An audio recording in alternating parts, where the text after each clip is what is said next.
Hi, it's Fiestaro. Hello, Taurus Placement. So, this is your bonus, okay, bonus round. Bonus love reading, okay?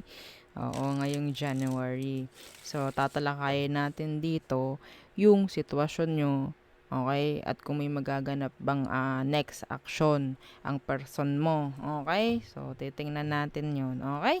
So, syempre, before tayo mag-start, oo, kung hindi ka pa nakakapag-subscribe, please do subscribe and hit the notification bell para lagi po tayo maging updated sa mga mangyayari pa lang. And syempre, kung may tanong po no pagdating sa private reading, just message me sa aking pong FB page for more info as well as kay Perception of Light. Okay, ganun din po ha. And yeah, don't forget to follow. Thank you. And syempre, kung may tanong po pagdating sa ating all-in-one Evil Eye Bracelet and sa ating Evil Eye Ring. So, just message me agad-agad. Wag nang patumpik-tumpik pa. Akin pong FB page ay Fiestaro rin. Okay? So, kung inyong hahanapin, ha? Search nyo. Oo. So, tinuruan pa, no?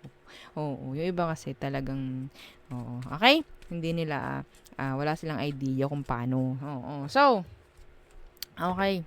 Let's start. Taurus placement. So, this is your bonus love reading. Okay, so titingnan natin ano bang meron sa sitwasyon nyo. Taurus, anong meron? Okay. Yan. The Four of Cups. Okay. Iba rito, talagang masakit na ang ulo kakaisip. No? Oo, tingnan natin ha. And the Nine of Cups. Bakit hindi mangyari-yari yung hindi mo makuha-kuha yung gusto? Kaya yun ang nasa sitwasyon. Pwedeng relasyon.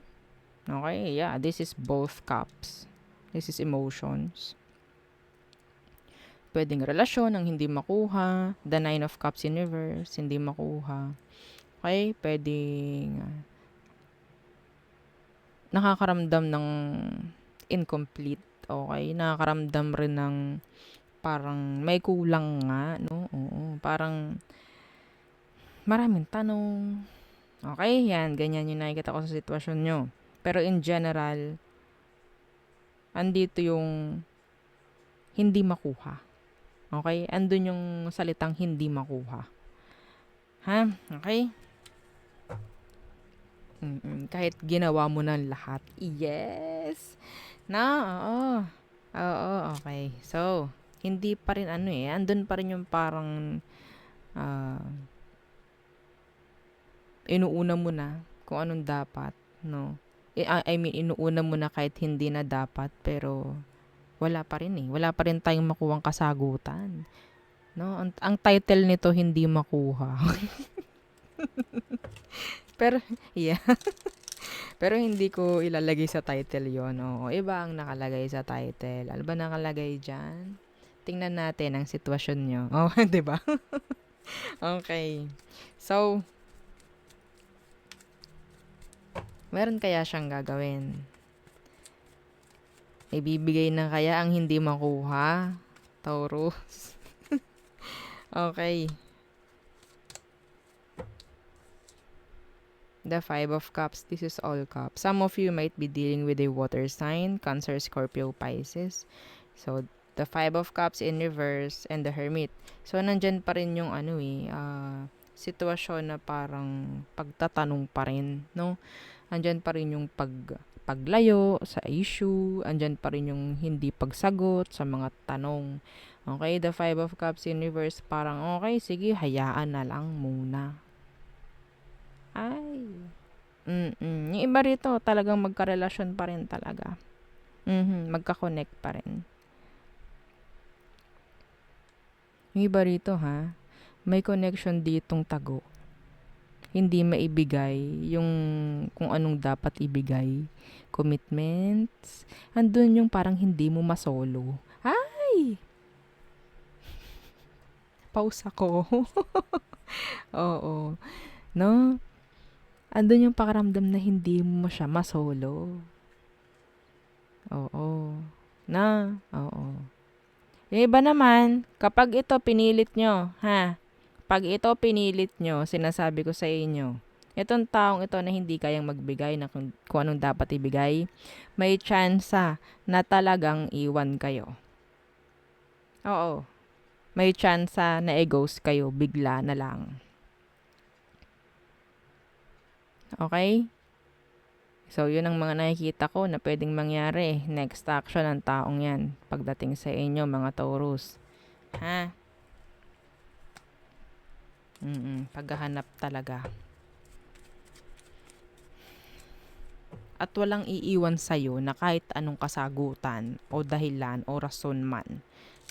Okay? So, this is a short love reading. Okay? So, yeah, this is just a bonus.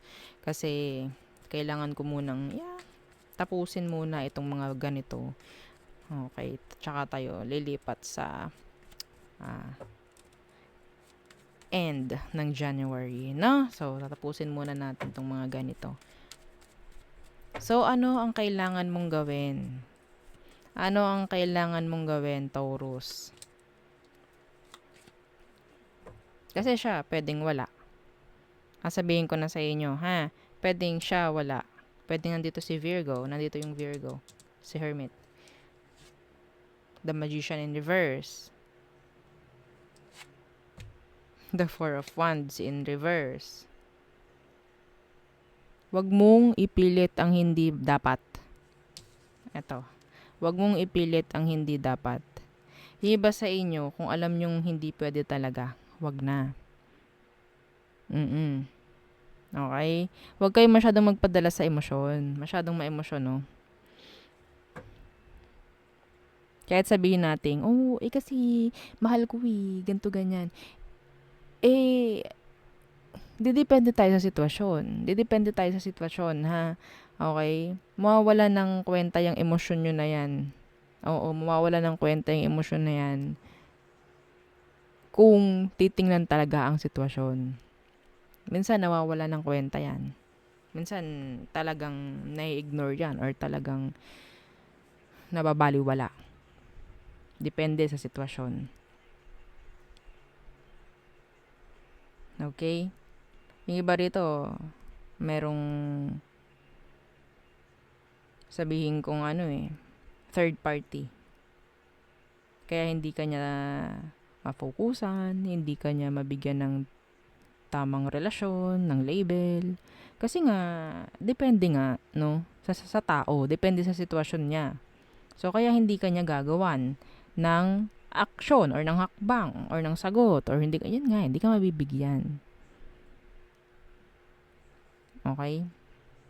So, ito, the Four of Wands, the Magician in reverse. Huwag mo ipilit yung hindi dapat. Huwag mong asamin. Okay? Huwag mong asamin yung alam mong hindi mo makukuha. May mga sitwasyong alam mo na hindi mo makukuha eh. Kaya, huwag mo ipipilit. Ikaw lang mapapagod. Ikaw lang masasaktan. Ikaw lang yung mauubos. Kahit ano pang gawin mo. And yun nga, hindi natin pwedeng pilitin ng isang tao na mahalin ka, na piliin ka, 'di ba? Hindi natin magagawa 'yun. Hindi talaga. Kahit ano pang gawin mong kembot. Ha? Kahit lumuha ka pa ng dugo sa harap niya. Oo, kung hindi ka kaya ipaglaban, kung hindi ka kayang mahalin, kung hindi ka kayang bigyan ng kung ano mang hinihingi mo, hindi natin mapipilit yon. Okay? Tapos biglang may umextra. Ako po, napilit ko po. Ang tanong ko sa'yo, eto ang tanong ko sa'yo, masaya ka ba? Masaya ba ang sitwasyon nyo? Yun ang tanong ko. Okay? Yun ang tanong ko.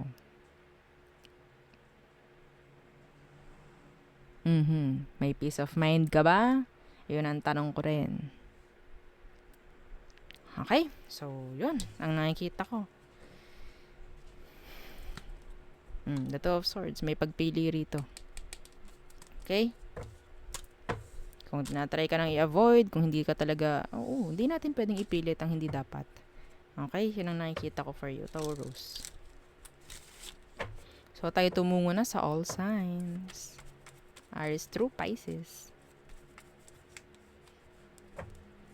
I-fit nyo yung sarili nyo sa sitwasyon kung saan man kayo. Okay? Hindi yung kung ano lang yung sinabi ko, yun na. Hindi po ganun, ha? Okay, Aries. So, gusto nila ng commitments. Gusto nila ng relasyon. Some of them, nasa isang relasyon na sila. Taurus, gusto nila ng communication. Okay. Gemini, some of them, there's a third party involved. Some of them, may plano pagdating sa'yo. Cancer, they're walking away from you. Okay? Leaving all the feelings behind. O, diba? Si Cancer. So, next is Leo. So, si Leo nagiging impatient na. Aha. Okay, Virgo. So, si Virgo nahihirapan. I don't know, parang pagod na si Virgo. Okay, Libra, may unfinished business pa rin. Meron pa rin hindi nasa-settle down kung ano man meron dyan sa kanya. Okay, so, Scorpio, attracted pagdating sa'yo. Ayan. Okay, Sagittarius. So, si Sagittarius pwedeng merong gustong malaman na kasagutan.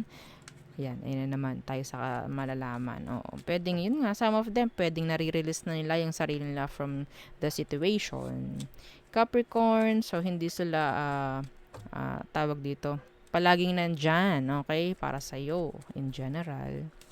Aqua, so si Aquarius, nandyan yung takot nila, nandyan yung pagiging, sabihin natin some of them, may sasabi ng hindi totoo. Okay? So, next is Pisces. Okay, so si Pisces, may pagtatago. Some of them, talagang pwedeng nalulungkot. Yung iba, ginagaya ka kung anong ginagawa mo. Okay, so, mirroring. Some of them, talagang pwedeng mapapanaginipan mo, mapapanaginipan ka.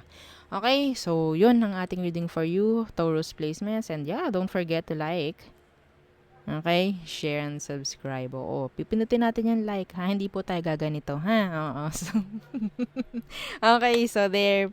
So, bye.